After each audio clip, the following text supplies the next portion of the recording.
Hi friends, welcome to home foods 9.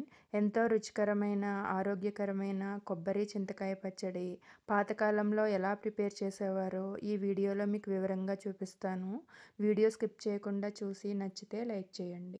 ముందుగా ఒక cup పచ్చి కొబ్బరి తీసుకోండి.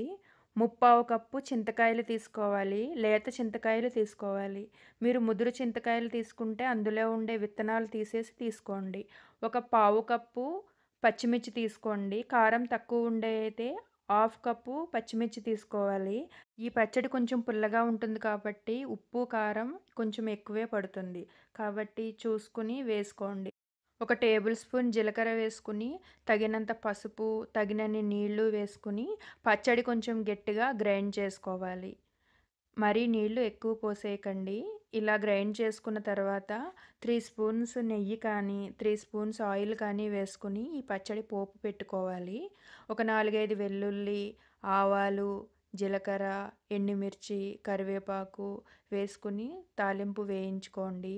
ఇలా వేగిన తర్వాత ఒక 2 టేబుల్ స్పూన్ల నువ్వులు వేసుకొని స్టవ్ నుంచి దించే ముందు ఒక పావు స్పూను ఇంగువ వేసుకొని స్టవ్ నుంచి దించేసుకోవాలి. మీరు ఇంగువ వేసిన తర్వాత ఎక్కువసేపు వేయించారంటే మాడిపోయి దాని ఫ్లేవర్ అంతా చేంజ్ అయిపోతుంది. కాబట్టి కొద్దిసేపు వేగిన వెంటనే స్టవ్ ఆఫ్ చేసేసుకోవాలి. జస్ట్ ఒక 2, 3 సార్లు వేయిస్తే సరిపోతుంది.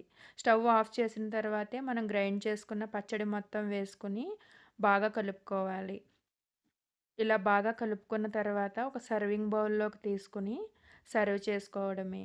ఈ పచ్చడిలో నెయ్యి వేసుకుని సర్వ్ చేసుకుంటే చాలా టేస్టీగా ఉంటుంది. చాలా హెల్తీ కూడా.